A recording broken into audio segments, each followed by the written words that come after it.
Eli birthday là cái nè. Họ buông xuống á chẳng. Buông xuống sân. Plum bát ghê. Ha chuyện sân. Chuyện sân. Happy birthday to Ly. Happy birthday to Ly. Happy birthday, happy birthday. Happy birthday to Ly. Tao ôn cắn nôm mà mì. Cắn nôm. Cắt đó. Hãy cắt nôm á, cắt. Nãy có bật đó. Cắt đó. Cắt đó. Cắt ấy khăn. Cắt ấy khăn. Ok. Đã chan là mà mì má. Đã chan nó còn chan á. Ui mà lại không show đó nè. Ồ, ngàn cái gấp. Ồ, cắn không? Cắn không? Lý cắn không còn?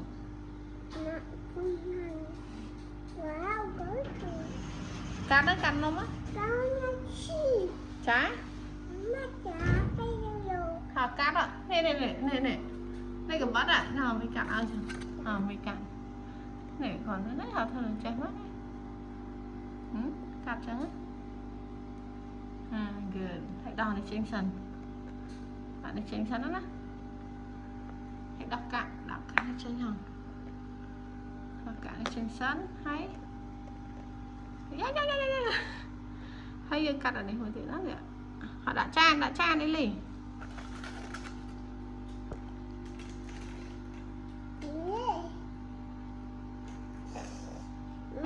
Chan.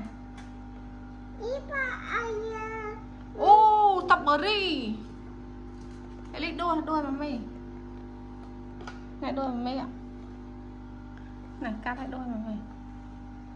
Đố mắt. Đố đã chan. Đố đã chan giờ. Đố tiết. Cùng pan ai thôi. Ý, đuôi mà mấy lên nhọt luôn này em bảo.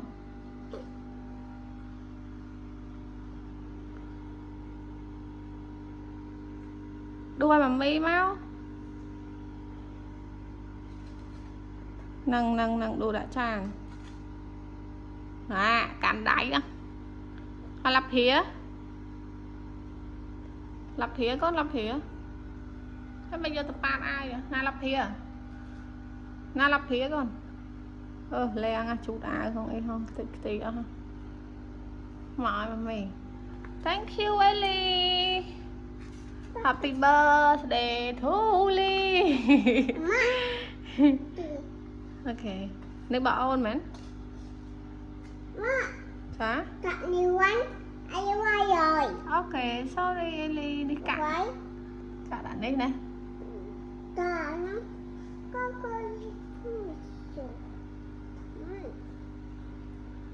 anh đây kia nào. Chá? Nhằm á. Nhanh vậy.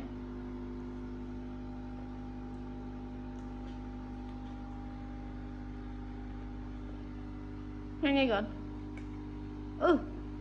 Yummy. Ôn cho chất. You like it? Okay, good. Bảo mình ấy.